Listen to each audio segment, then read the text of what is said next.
Welcome. Welcome. Thanks for coming. Welcome.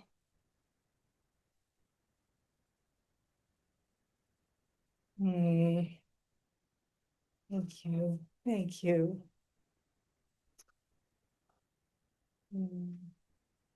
Thank you. Welcome. I love you.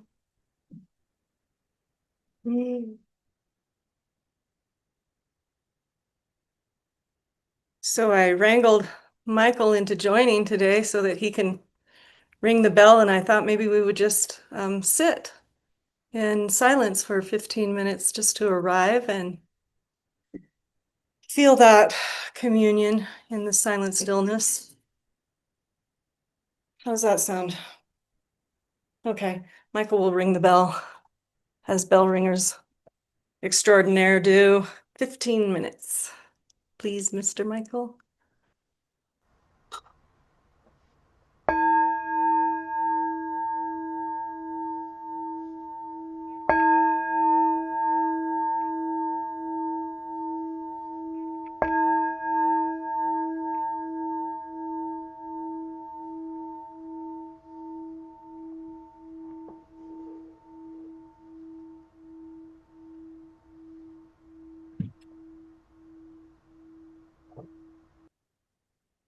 Believe it or not, Kathleen, I'm too hot. Rare occurrence.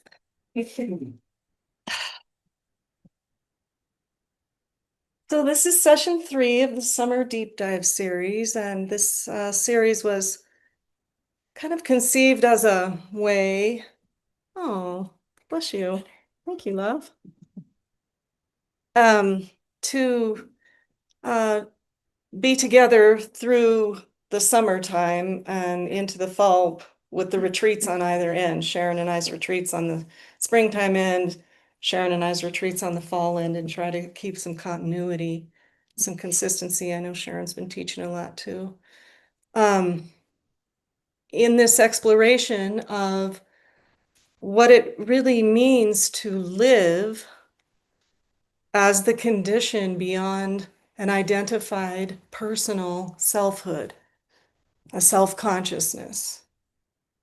And even if that isn't the reality, I was telling Elizabeth, I had this vision at the beginning of the after spring retreat where there were these 2 trains leaving the station, and people had their foot on the personhood train and their foot on the no self train, and the trains are going like this as they're leaving the station, and everybody's kind of in the splits, like, you know, what's happening?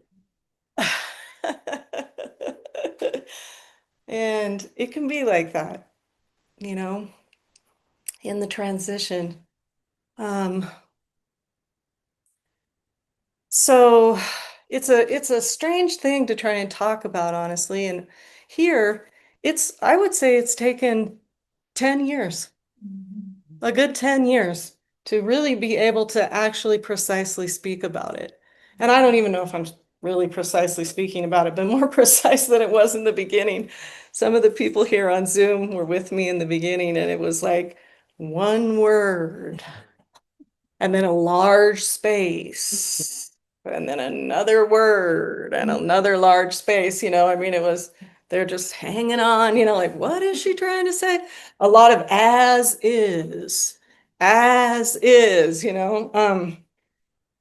so anyway, I just want to say that maybe it's going to speed up the transition for all of us just out of necessity and beyond self, the infinite taking care of itself.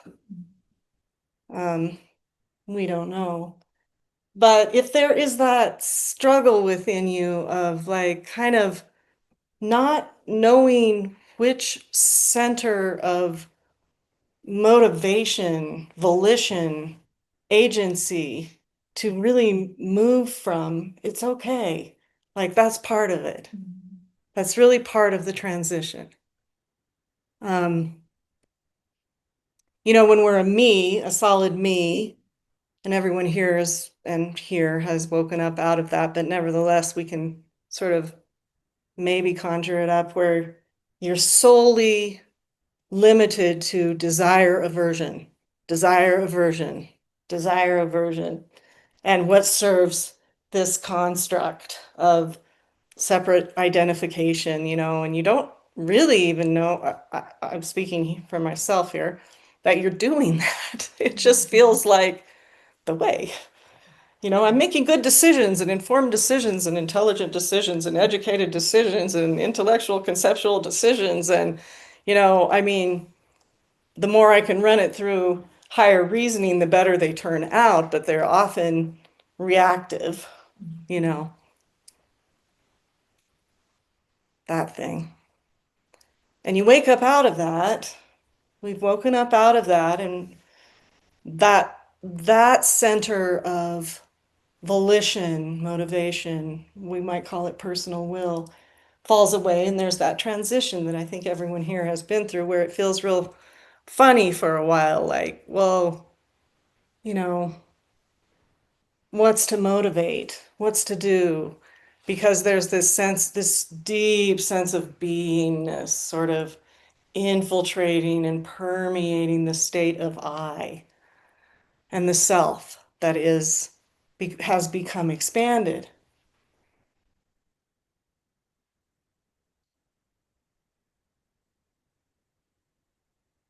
And then we're sort of we kind of, through the process of unfolding, natural intelligence beyond human intellect unfolding like the sun rising, the flower blooming, we sort of come upon that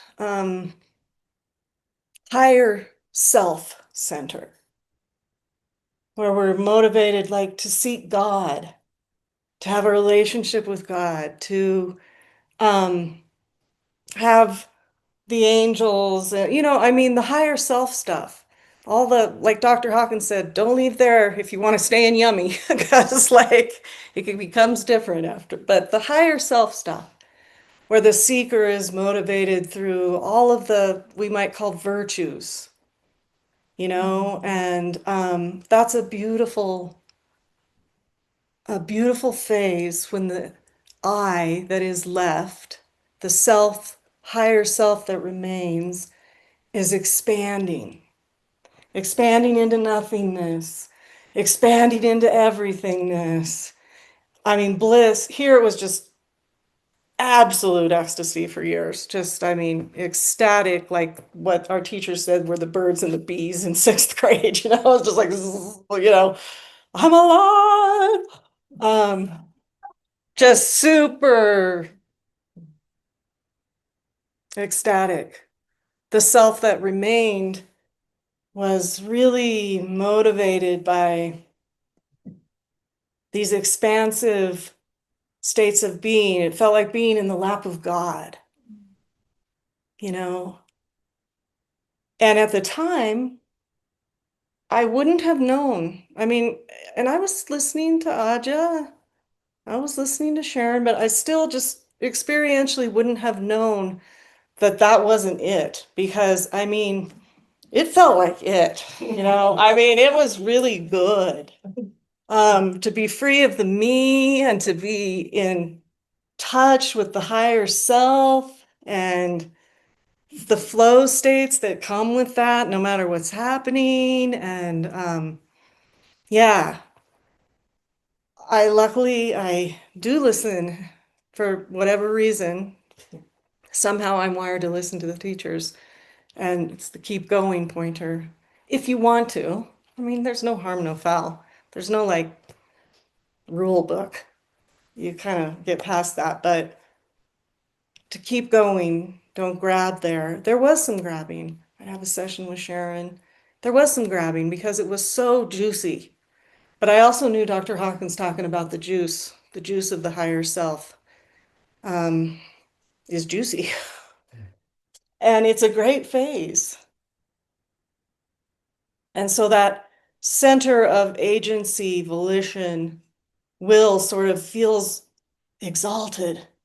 and divine and all the things the me really wanted to be, like kind.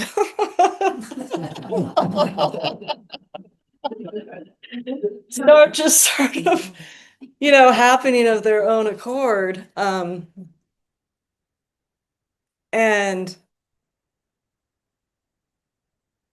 then if that's the,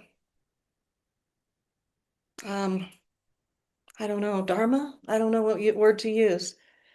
If that's the way of it, that too begins to fall away. That too begins to fall away.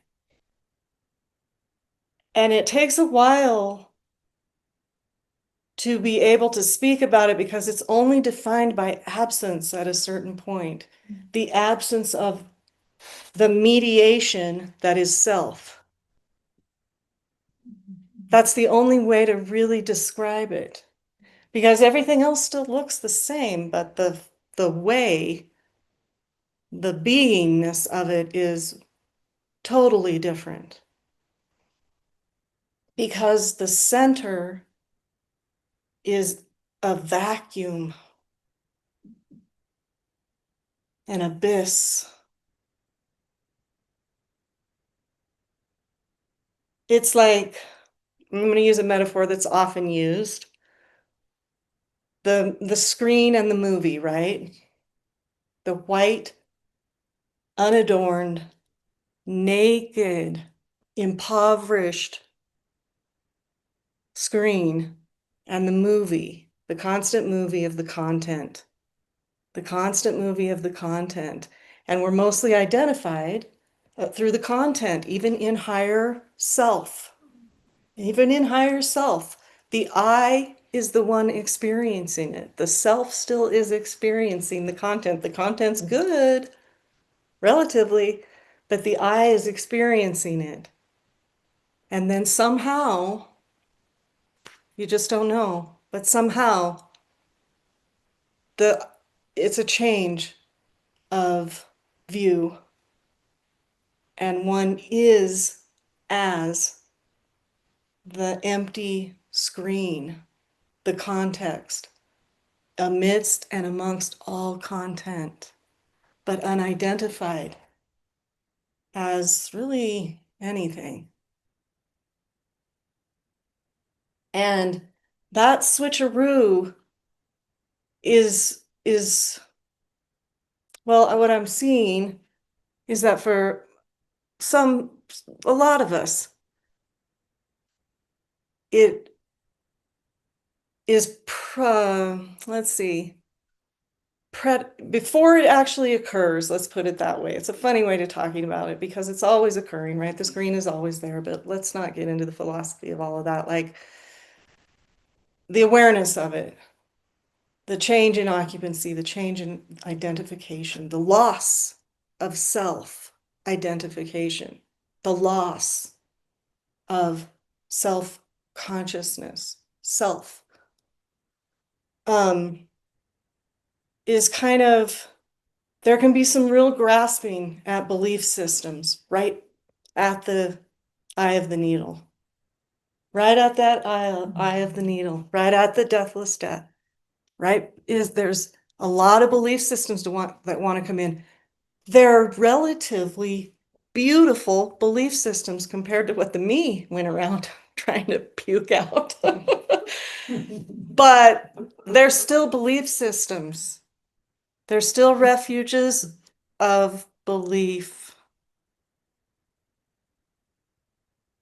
They're still believing, they're still a believer. Someone to believe. And it grabs real hard a lot of the time because for a lot of us, it's our livelihood. Like we've grown to be healers. We've grown to be spiritual guides. We've grown to be through the higher self. This was here for sure. I mean, I had a waiting list 4 years long for the healing work and, all the yummy higher self stuff. And here's what the self can't realize. I mean, it can't realize quite a few things, but one of the things it can't realize is that what feels like death to the self is the birth of creativity, of causeless love from infinite potential. It cannot see it. It cannot see it. It still feels it has to do it, or what will I do? You know, and a lot of people talk about embodiment, and embodiment can really start to feel like doing. Some of the things I've read, I'm like, embodiment is about beingness, not doingness, beingness, informed. So, okay, the white screen, the abyss, the, what does the Prajnaparamita say? The Bodhisattva's mind is not at all disturbed by the absolute absence of any one named Bodhisattva. The abyss, the fallout, the dissolution is the ground of the infinite. It's the ground of the infinite that moves as causeless love. Its nature is to move as causeless love. And this is where it can, another thing that can get real tricky, because boy, do we ever have belief around love, the word. But I can't find a better one. It's just stayed ever since the turning, that it hasn't budged. I'm open to new words, but love without cause, awareness without object, love without cause, wisdom without concept, life without subject. Causeless, not completely non-transactional. It really is, just like they all say, like the sun shining. It's indiscriminate, it's indivisible, meaning totally undivided, but less than saying undivided, because undivided kind of gives this impression that it could actually be divided. Indivisible, indivisible, causeless, natural, simple, simple beyond anything the mind will enjoy.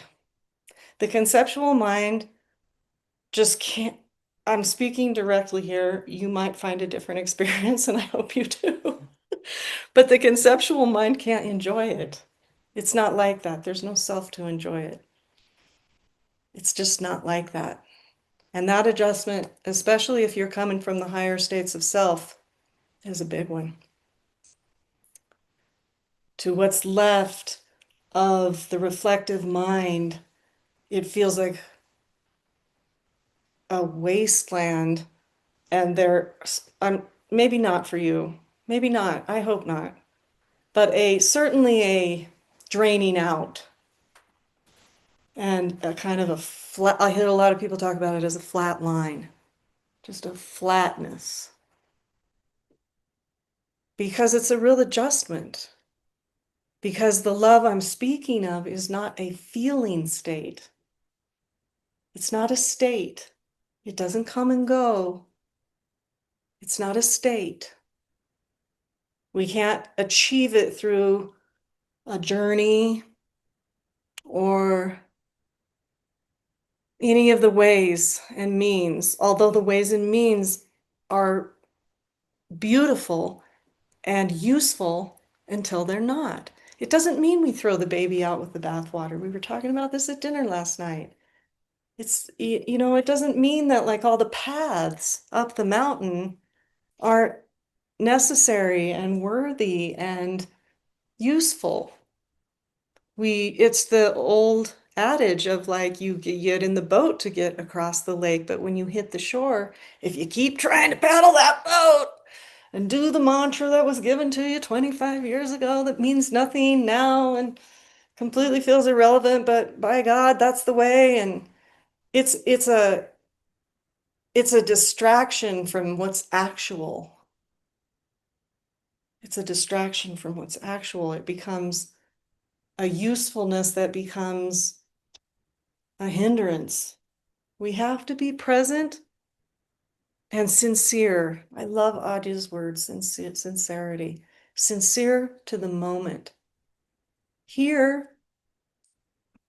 there's no other way than that. I couldn't find an avenue out of the moment if I wanted to. And when the switch was happening, there would still be some knee-jerk reactions to try and find an abstraction to get out of whatever was actual.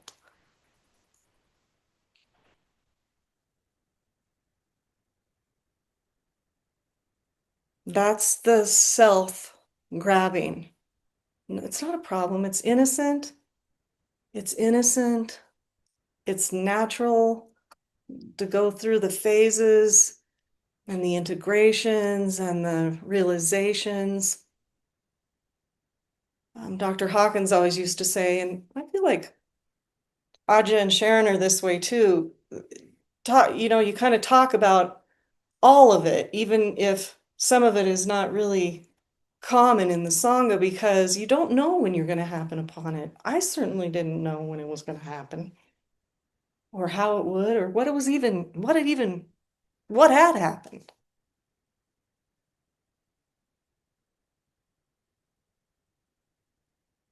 So you have to be sincere. We have to be sincere. We have to be sincere about our experience. We can't will it through the personal me will, and we can't will it through what feels like divine selfhood will. It can't be willed. It isn't of that level of consciousness. It's a rose blooming. It's a grass growing. It's the sun rising. It's not an act of will. It is as it is. It's like that communion of the individuation and source and that from which it comes. That communion is a razor's edge that is actualizing in all of its original fullness eternally, every holy instant. For these eyes to see.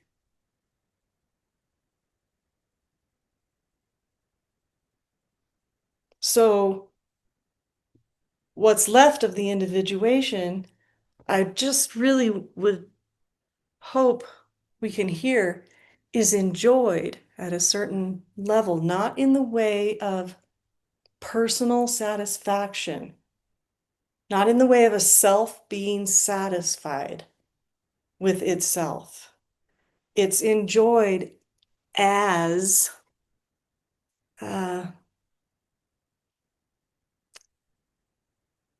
the love of creation. So it's not a feeling state that's coming and going. It's a condition of being that is.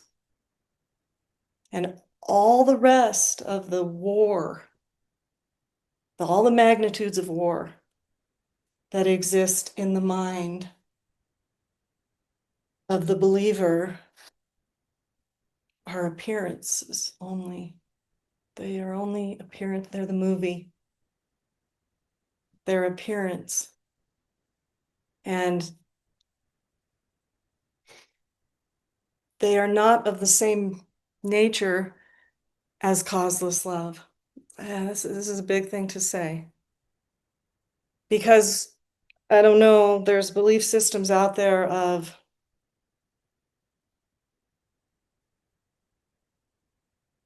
yeah. There's belief systems out there of horror is somehow God's will through karma, or this always makes me cry a little bit. What a strange belief system. Who wants to sign up for a journey that ends in a judgmental source?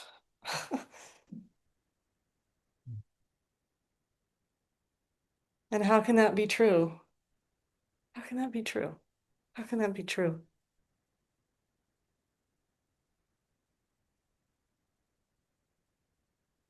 But to paddle our boats, uh, it's like walking on the freeway. To say something different other than that, it's like walking on the freeway. It's like trying to say, well, Aja says it best, I think. I've carried this around for years.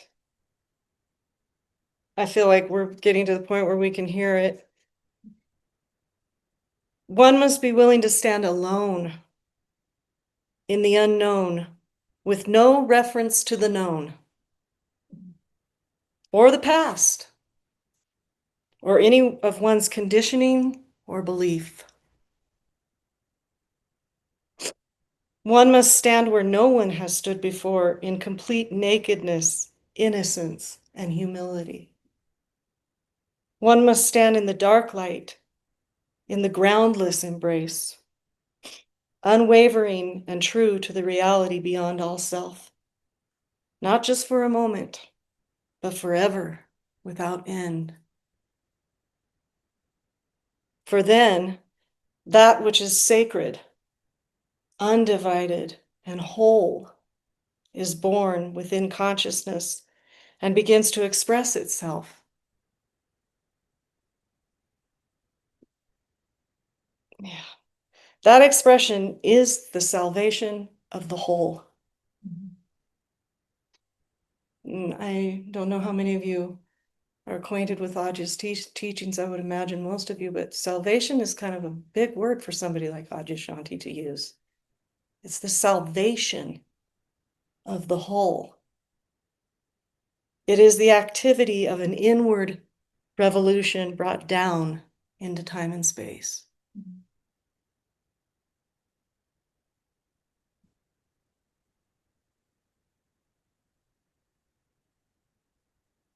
And what we're familiar with is not that. We're familiar with the systems, even if they're very divine, inspired by the, higher self, the systems of love and the systems of transaction that are more virtuous, but they're still imparting a sense of two powers, good and bad. All those systems, even of the higher self, are still imparting a sense of good and bad. And there's good and there's bad. And we are the righteous, and that's where we have to be super careful because look how many people get off on that track. Have some big glimpse in higher self, and then all of a sudden, righteousness.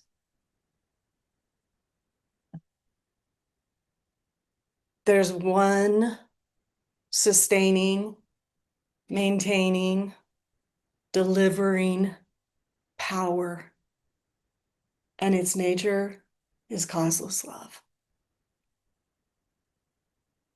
And the illusion of appearance of war, division, separateness that sits on top of the perception. It's a perceptual vehicle, selfhood, personhood, me, I.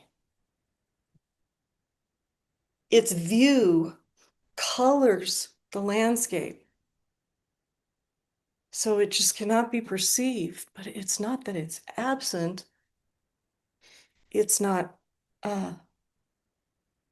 we're not naked enough, but alone with no reference to anything known. Naked, complete nakedness, innocence, and humility. And this is the birth of individuation. It's not like we just become an automatron, like with no colorful diversity in the individuation, the compelling locality that is the somethingness, you know. What it's another Aja phrase, we're so naked, all that's left is a tendency to shine, not by volition, service, good personhood. It's kind of a radical thing to say, I understand. But I'm just talking about what's here. All of that just kind of went down the drain. And, you're kind of left going, aren't you supposed to be like more compassionate? I mean, I remember in those no self CDs that Aja put out, he said something about that. Like, it was a surprise there was nobody, kind of like the Bodhisattva quote from the Prajnaparamita, there was no someone to deliver love. Its lovingness is as that screen, that movie screen, that delivering, holy, razor's edge, instant, every moment, like the metaphor of the lightning in the sky. Unadorned, with division, belief, um, separateness, uh, ideas of scarcity, ideas of reward and punishment, ideas of all all the stuff that keeps us in our place, keeps us in our place as people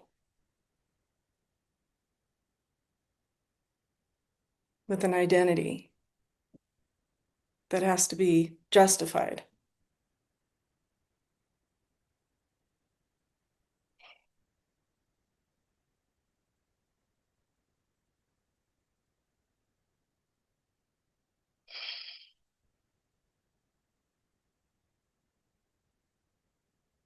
It's a hard sell. It's a super hard sell. Uh, what they call no self, I didn't know to call it that. To me, it felt like unopposed yes. Yes without opposition.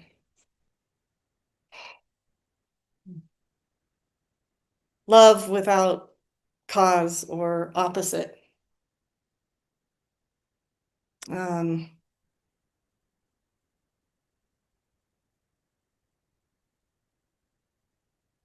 hmm. I I'm curious, and I'm going to be really excited to hear from you. I hear from some of you often. I can speak from my direct experience and sometimes from what people have told me. But it does seem like there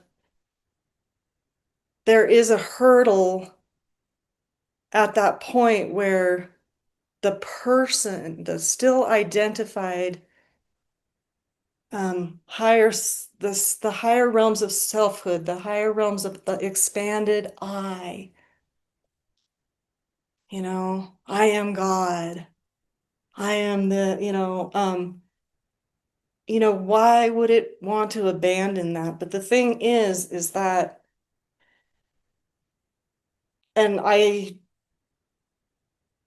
don't know if this is true. This comes directly from Dr. Hawkins, and he would have definitely not said it had he not muscle tested it, because that's him. But the if you're in this room through Zoom or your presence here, you're on that, you're going. Like you're going. It's circling the drain. The plug has been pulled.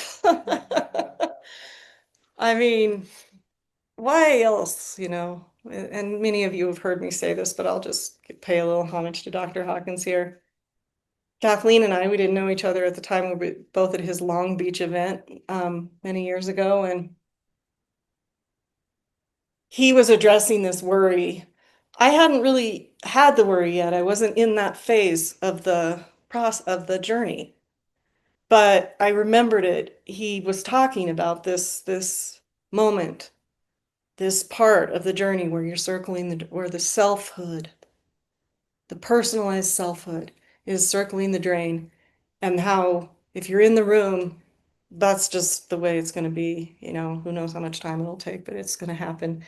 And he was a funny, very, very funny man. And he said, you know, there's about 7 billion places you could be this weekend. Not at the Ramada in, you know, Long Beach, listening to some old man. What, you know, there you could be at a jet boat skiing class. I've just never forgotten that pointer. It hit deeply for me. I mean, I was talking with Elizabeth, and that was a moment of, like Nisargadatta talks about, where he just believed his guru here. I just went, okay, okay. I never doubted it again. It's like, all right, that makes sense to me. Why, you know, what are the odds?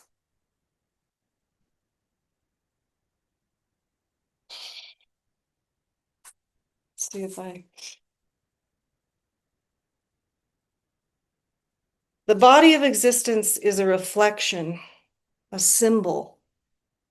It reflects it can reflect, let's put it that way, the self and all of the levels of consciousness, the appearance world. The screen can look like the appearance. Everything from war to enlightenment of a self. The self is a processing function, a mediator, a style of existence. When the self is dropped away, the body of existence is like a blank canvas in communion with Source. A screen without the movie, a vacuum, and an avenue of the infinite mystery, the creatorship. The higher levels of selfhood are extremely exalted. Bliss, ecstasy, vast spaciousness, love of God, oneness, pure awareness. The movie is a really good movie, but the identification is still with the movie, the self having the amazing awakening. When self drops away, the felt sense of who one is the abyss of the empty screen eternally. And the experience is less of a movie and more like the razor's edge of the instant as it actualizes and the naked fullness of that originality as love delivers.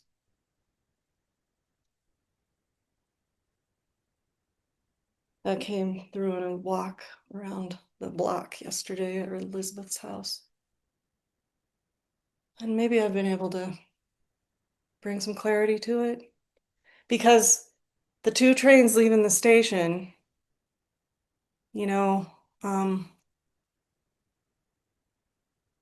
remember Aja talking about on those no self CDs that he felt like it was one of the main things that he was to bring forward in his teaching was the no self teachings and what that meant, living it. Because even in Zen, he felt like it was just not really talked about or shared, and it was kind of taboo to imagine yourself there or whatever it was, or talk about actual experience of it. And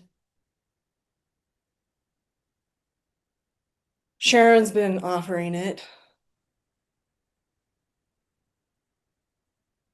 And I feel that is there, not that there's really ever a reason anymore for anything. Reason and meaning are part of the believing package. But there's a sense that this is the time for this. This is the time for this teaching. We can't say why. We don't actually get to know. It's the great mystery. We're standing naked, remember, in the unknown, as the unknown.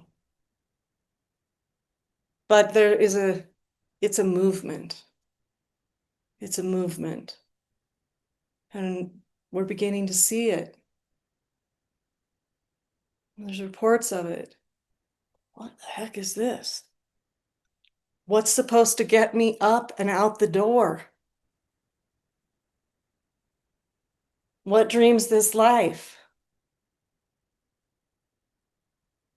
There's some real transitional realities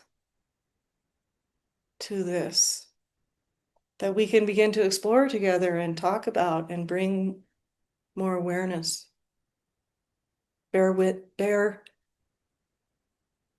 the light, the shining.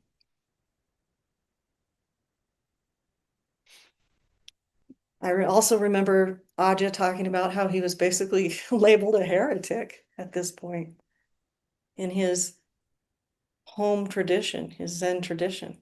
He used that word, heretic, because it is very naked, impoverished of history, historical, not that we can't, oh, this is so tricky to talk about because the mind will just be like, I can throw everything out. I don't have to practice. I'm like, I'm good to go. Da, da, da. And I'm not saying that's any of you, but you see it. I don't need it, just the moment.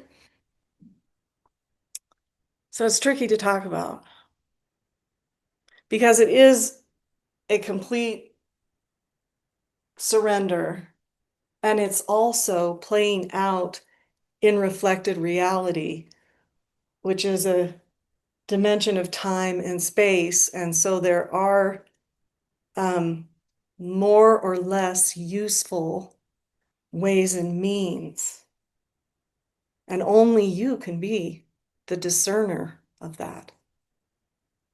Discernment is key to this journey. It's absolutely key. The movement from judgment to discernment. Calling a spade. Being willing to be sincere without the mediation of the believing, justifying, conceptualizing, defending, whipping, superego mind. Sincere, like Audrey would always say in a retreat, how's that working for you? I don't know how that's working for you. How's it working for you? How's that trail up the mountain working? Is it relevant, vital, and useful to your current experience?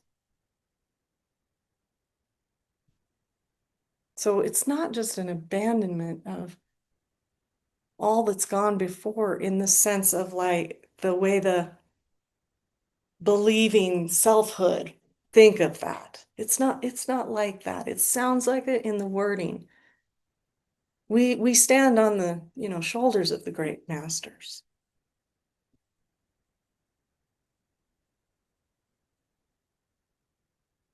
It's difficult to describe. It's difficult to talk about because languaging is just generally in this realm of this and that, this or that. And it just isn't, it's lived the razor's edge of the instant as it actualizes in the naked fullness of that originality as love delivers. And there is pretty soon, there's no contrast between what it was like with a self and without. And you start kind of losing track and um,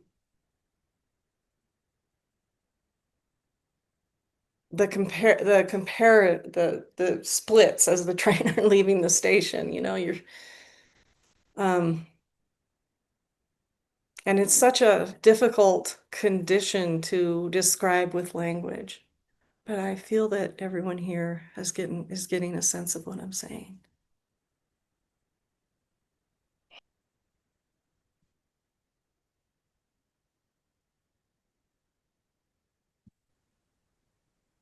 So I'd like to beg your attention for a little bit longer as far as speaking goes. There's something else I kind of want to just touch upon, begin to touch upon, and then I'm hoping in session 4, we'll see if that's the movement when it gets here, that we'll really dive more deeply into this. But I wanted to begin to bring it forward. It's what I would, well, Alex and I were talking here on the break, and you know, kind of surprisingly, at least here in this case, the condition beyond self also unfolds. It also unfolds. And it doesn't unfold through the ups and downs of a self and opening and closing of a heart and feeling states and believing states and all of that. And so it unfolds at this in the dark as the dark mystery. And it takes a little while to kind of catch on to it, the rhythm of it, the rhythm of it. But so what I'd like to begin to talk about, and I think we've covered it a little bit in this series and definitely a spring retreat, but I just want you to know it's a beginning to talk about what is beginning to unfold here. So it's kind of the leading edge of the current unfolding in this case. And they're kind of, you know, a little bit difficult to describe. But it's where my heart lies.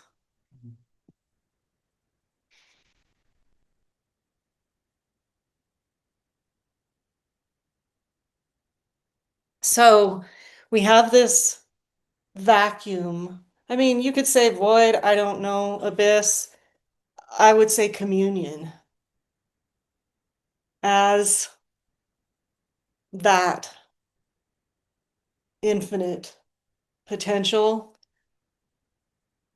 expressing, if you can call it that, naturally being itself, like water is wet, like sun shines, through and as causeless love. And in that purity, absolute, not wavering, razor's edge, that vacuum, I'm going to go ahead and use that word because it kind of feels that way.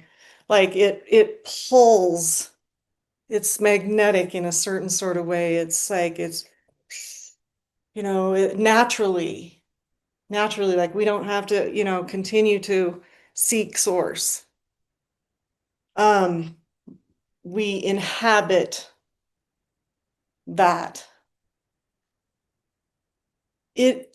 This is the realm of what has traditionally been called miracles, but is actually reality. It's reality beyond the war-like mind. It's maybe what some would call the miracles of Christ's love. Christ being the true body of existence, the pure reflection of what actually is, the unadorned, naked, unadulterated reflection. The originality is how it feels here. The original, you might say, and I have never studied Christian teachings, but they come. The Garden of Eden, the Pure Land. Before the believing in two powers, before we decided there was good and evil, and it was governed by a separate thing called a self, this good and evil.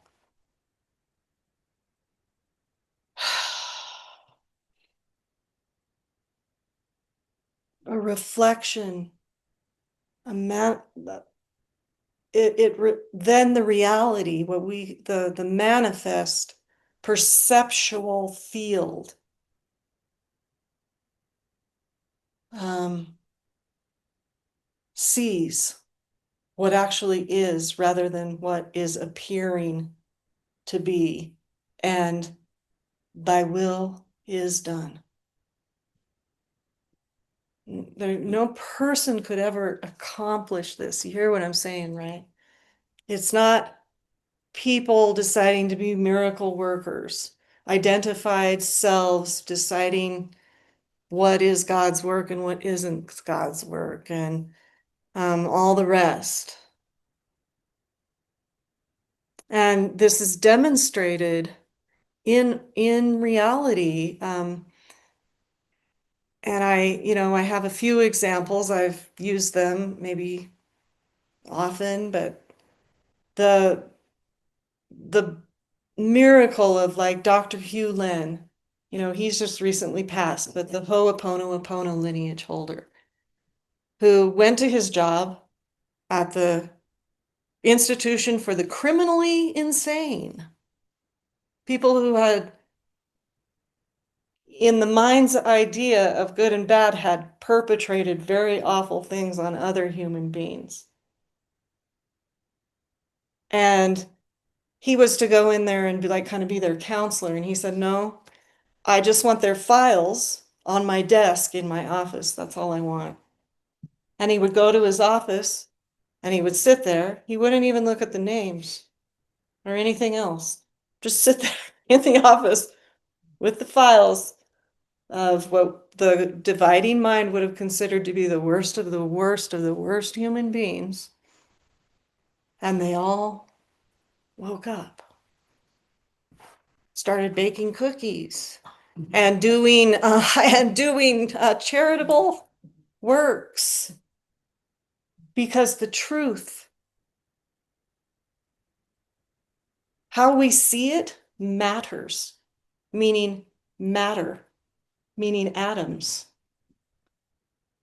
meaning matter. How we see it matters.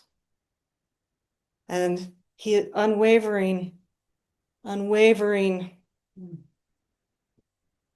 thank you. I'm sorry. Please forgive me. I no longer need to see it this way. I love you. Not from personhood. He describes it as a be still and know that I am God. Complete stillness of the personhood, a complete absence of good and evil, a complete absence of believing the appearance. This really takes something. And this is the current devotion here, because it's relevant and vital and just what's showing up. And the Dr. Hawkins used to say it's 1/10,000th of a second before belief comes in, to say 1/10,000th. These human beings perpetrated this. The belief in separation is the only problem. There is no other problem. There is no other problem in the world. It is the cauldron of all of the horror.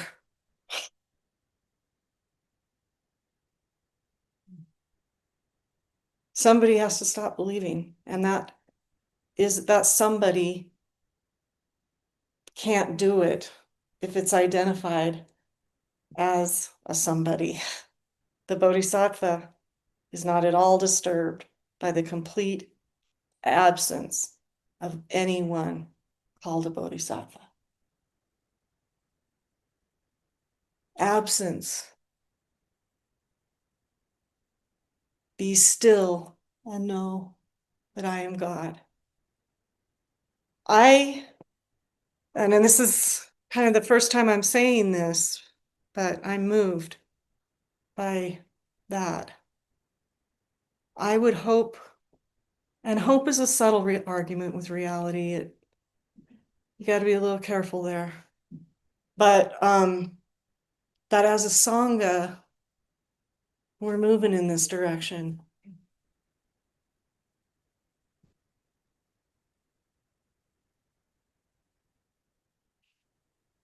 The complete, I'm not saying that it should make it more worthwhile to accomplish no self. I hope I made that like clear this morning. I'm really hoping.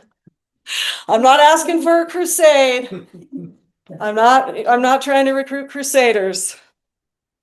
We've tried it. We've tried that. Every era of history has tried that. I'm hopefully pointing somehow at what actually is, and then if one can just have that Dr. Hawkins moment that I had where I just said, okay, it draws, it informs itself.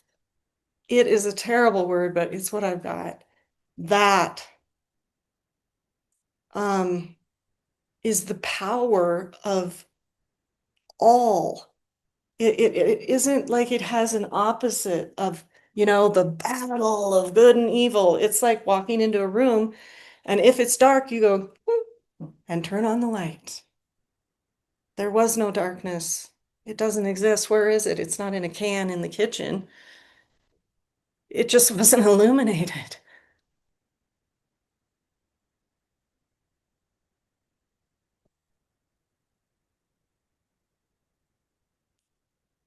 So as one clears out, this liberation begins to be very spontaneous, unstrategized. It's very spontaneous. If something comes in that just doesn't, well, it can't survive. Just like the dark, if you turn on the light, it isn't, um, there isn't somebody in here anymore loving it into acceptance, or, it just returns to love. It returns to originality. It's irrelevant in its divided form. It's just seen as, oh yeah, oh yeah. I've sometimes tried to describe it as like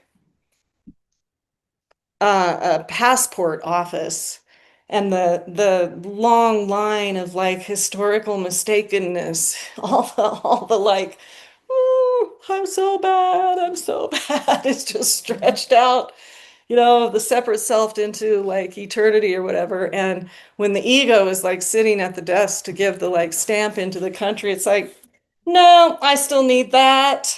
No, well, okay, I'm ready to let go of that. I'm ready to release that. But no, you got to stay in line, and it's got this real like selective process that it's got going on. The higher self is like, oh, I am God and it's all love, and da da da, there's no shadow, blah blah blah. Just come up. And reality is nobody's at the desk. Nobody's at the desk. There is no passport stamper. They forgot to show up at work that day. And so, what the mind would call a miracle is just streaming.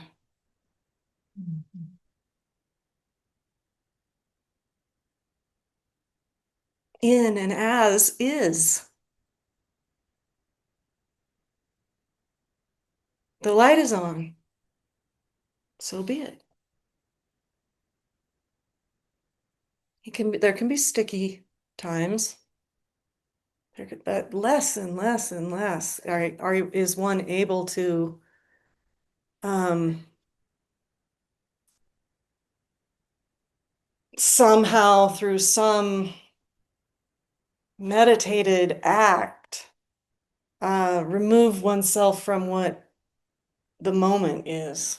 It's just I don't know how to say that, but it doesn't happen all that much. Your body, your mind are in the same place in the same room at the same moment, not spread out through time like in on this old-fashioned telephone switchboard, you know what I mean? Like plugged in here and there and like 1500 years ago when I was a Roman and it's like whoa.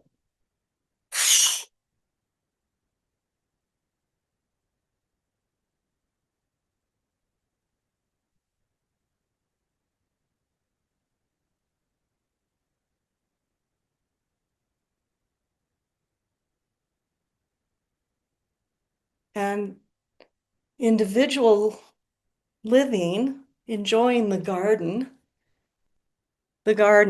all the blooms in the garden in their immense beauty. I mean, this is the thing with this condition. The it's love is as love. I don't know how to say it anymore. I mean, it just sounds kind of silly and crazy, but I have often wished that everyone could see themselves as from this point of view, because it's astounding. It's amazing. It feels miraculous and wondrous and kind of dumbfounding that anything exists and that the beauty that is spread upon the earth is just, you know, inexpressible as the individual expressions. You know, the God-given expression, like, you know, this zinnia and that's sunflower and this rose and that's Zinni or Vinny and Connie. And I mean, you know, it's like we're fussing around about a lot of stuff that just has to be, we have to be, let's get over it. Let's go ahead and get over it because we have context. We have each other. I mean, you know, in this world where, you know, people are waking up and turning on Fox News.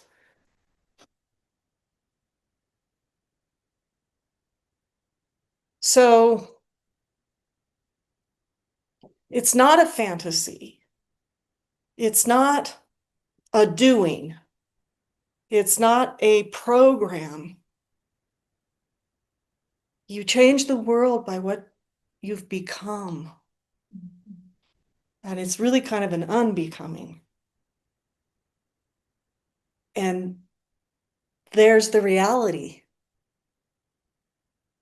The criminally insane baked cookies because we don't have to see them. Some piece of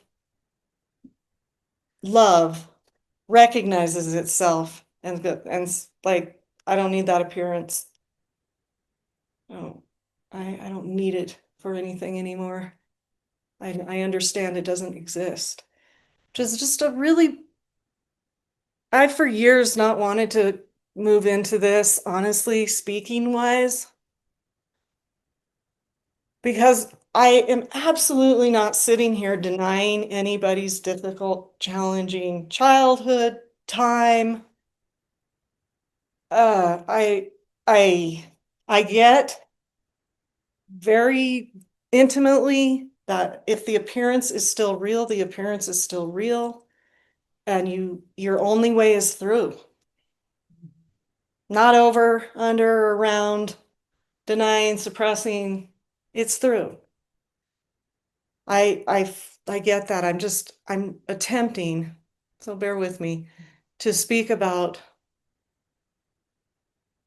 something beyond that. Not in denial of it, not in denial of it, but because evidently what's here in this case is responding to it in this way, in an empty way, as a response to the horror show, the various magnitudes and levels of war and separation.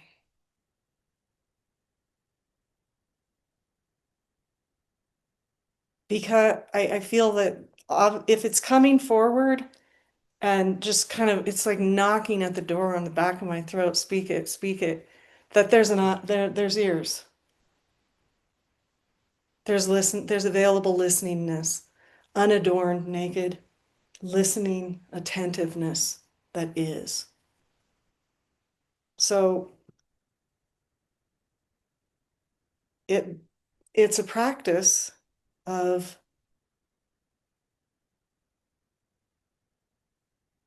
disbelief. Disbelief. Somebody comes with this happened to me, it hurt me, it damaged me. It's not like you say, that never happened. Why are you still hanging out there? I mean, there is a appearance here of loving kindness, compassion, that creates a avenue, but it's not of a personal volition. And then the inner process is one of I can do nothing of myself by myself. Thy will is done.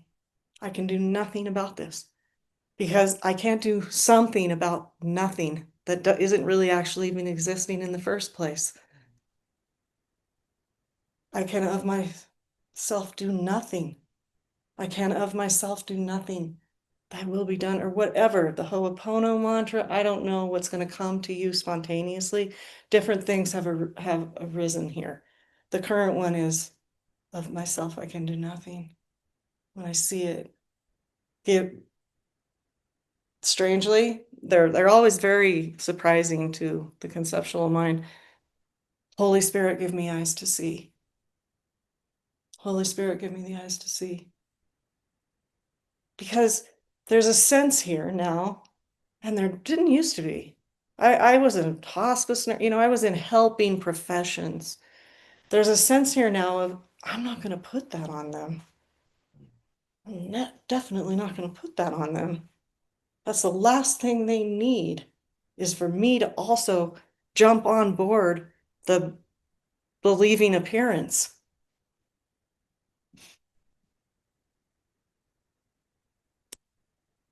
Does this feel too, I can't tell. I feel like it might be is a little far out. Okay. Okay, okay, okay.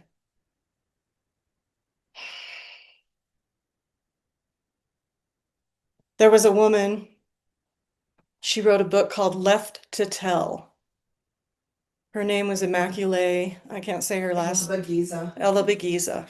Immaculée Ilibagiza. And her whole family died by being chopped to bits with machetes in Rwanda. And she survived by staying in a 9-by-9 bathroom with like 10 other people, where she just chanted the rosary over and over and over and over and over. I mean, they never saw the light of day for like, I don't know, a long time. I'm going to say a year. I don't know what it was. And she woke up to the truth. And she realized none of it. I mean, this is somebody who watched her family. I mean, if she can do it, guys, we can do it.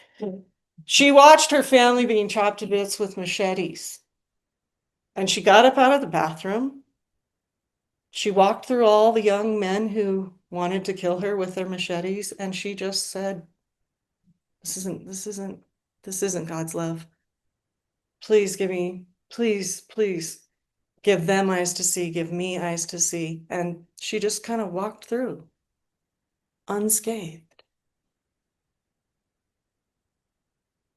She wasn't putting herself in a golden bubble or calling down this, that, or the other thing. I'm just saying I've done all that. Um, she was she was abandoning the appearance in a fully realized way. And it had no bearing upon her because she didn't walk through as the woman who had lost her family, the victim of genocide. She walked through as that she had realized in that little bathroom. And she didn't waver. I mean, it's all around us. We call it miracles and we think, oh, we can't, we don't. Um, I've been reading, oh, I don't know where it is. And I literally say his name wrong every time. It will not compute. It just cannot go in. It's so annoying. Joel Goldsmith, for, quite a few years now. When I first started, I had a glimmer, but it wasn't realized. And now that the realization, and I think that maturation naturally of the condition beyond self is stabilizing. I'm talking quite a few years, guys, a decade. It's becoming a demonstrable reality. But this guy really, I mean, it's countless. It's countless how many people picked up their bed and walked, like Jesus said, pick up your bed and walk in the presence of his uh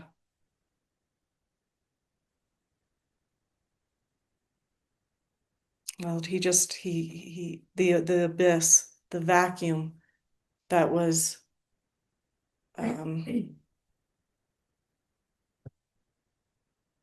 part of his was the expression of his individuality. Let's put it that way.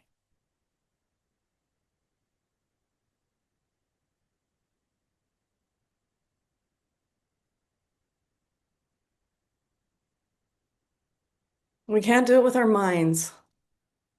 So as much as if we want to, like, which every single person here has a noble heart. So, I mean, there's a there's a noble sort of movement, within the higher self, the higher levels of self, to really be of service, to be of assistance, and to be helpful, and that's all amazing and beautiful. But we just can't get there through that. We just can't. It isn't of that um, belief and level of consciousness. But we also have to be sincere. So I guess what is happening here is there is a movement, a natural wanting to light the kindling, spark the interest, uh, stir the water. And, like I said, I mean, I've been, I don't know how long reading Joel before it finally, and he talks about that. You may have to read it and read it and read it, or you may have to just continue whatever your practice is of deep surrender, deep letting go. What did I just say? Humility, innocence.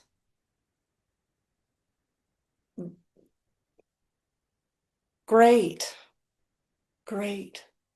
But I want to start talking about it. I want to start talking about the communion that is the absence of self and the um, natural output of that which is animating. And it doesn't have a cause. It's not holding a sign on the street corner. We get that, right? It is what it is. It is what it is. It's not deciding to be what it is. It is love. That's what it is. It's not a decision. It's not a giving, really, even. It is a delivering of its natural self. In the words, let there be light, and it was good. It was good. Not good with an opposite. It was good most of the time unless it was really, really bad. I'm not saying the appearance world doesn't have deep horror. It does. We're not denying that.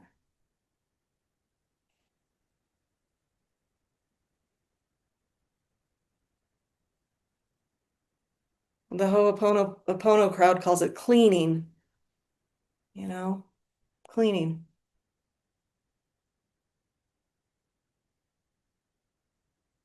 But it takes uh,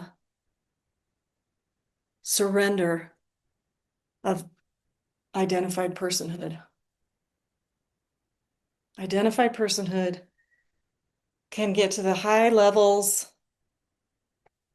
of personhood, the very noble, amazing, you know, acts of goodness, kindness, and all of that's just fantastic.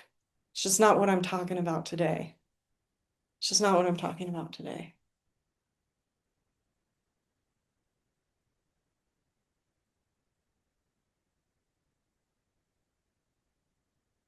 It's in a it's a giving way. When it very first showed up, it just felt like a dam had broken, a giving way. Like there was just this natural, like the out breath, just giving way to what is actually animating, seeing, hearing, attending, living, dreaming life.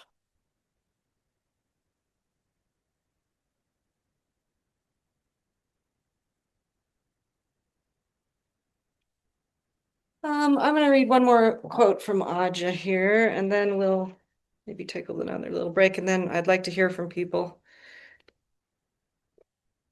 Here's another one that I've carried with me for a long time. Truth cannot be touched by thought or imagined by the mind or belief. It can only be found at the heart of universal being, at the very heart, not our tender human heart, which is a beautiful thing to inhabit. I mean, there's so much gold there. The heart of the heart, the deep heart, the core, like the heart of being. It can only be found at the heart of universal being. To know thyself is the key. To bring forth the being is the way.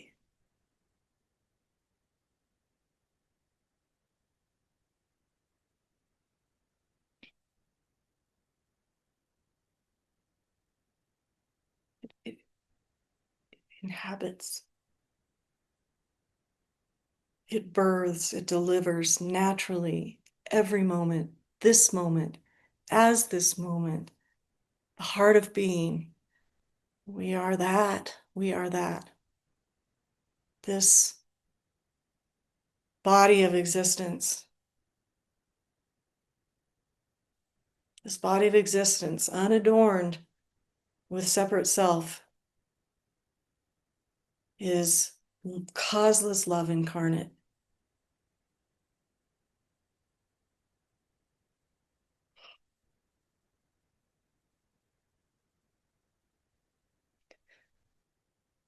So if we're overwhelmed, which I would imagine most of us are by the current events, and we're wondering why sitting in a room, being quiet and still and sincere and all the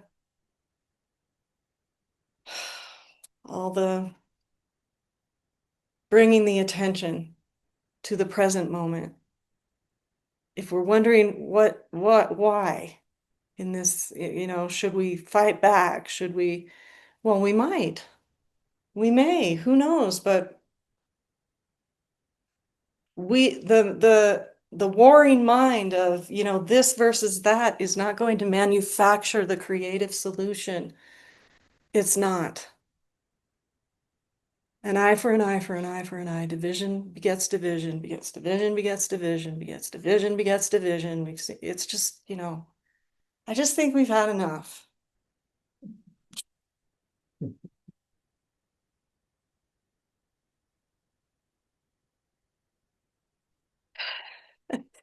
Okay, loves, let's take another break.